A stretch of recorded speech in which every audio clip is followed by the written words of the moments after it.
ہر قسم کے روحانی جسمانی مسائل اور وظائف کے لیے پیر اقبال قریشی چینل کو سبسکرائب کریں۔ بسم اللہ الرحمن الرحیم۔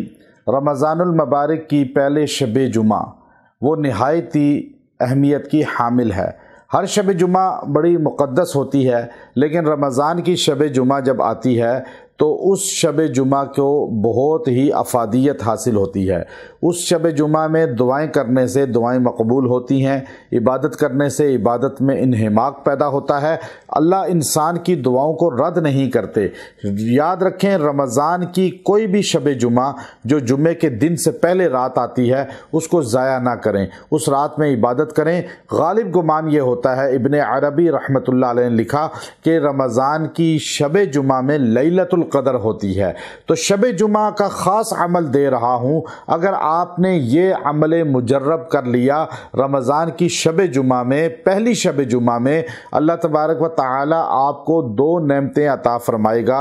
ایک تو اپنے نبی محمد عربی صلی اللہ علیہ وآلہ وصحبہ وسلم کا سچا غلام بنا دے گا۔ روز محشر نبی کریم علیہ السلام کے قدموں سے اللہ آپ کو اٹھائے گا اور قبر میں نبی کریم علیہ السلام کی پہچان کروا کر منکر نکیر کے عذاب سے عطاب سے بچا لے گا، اور آپ دنیا میں بھی حضور کے غلام ہوں گے اور مرنے کے بعد بھی نبی کے غلام ہوں گے۔ اور ہمیں فخر ہے کہ ہم دنیا میں اور موت بھی ہمیں غلامی رسول میں آئے اور ہمیں اللہ اپنے نبی کا قرب عطا فرمائے۔ تو یہ وہ عظیم عمل ہے جس کی وجہ سے آپ کو نبی کریم صلی اللہ علیہ وسلم کا قرب مل جائے گا، شفاعت مل جائے گی، معیت مل جائے گی، اللہ آپ سے راضی ہو جائے گا۔ یہ شب جمعہ میں آپ نے پہلے 100 مرتبہ درود شریف پڑھنا ہے۔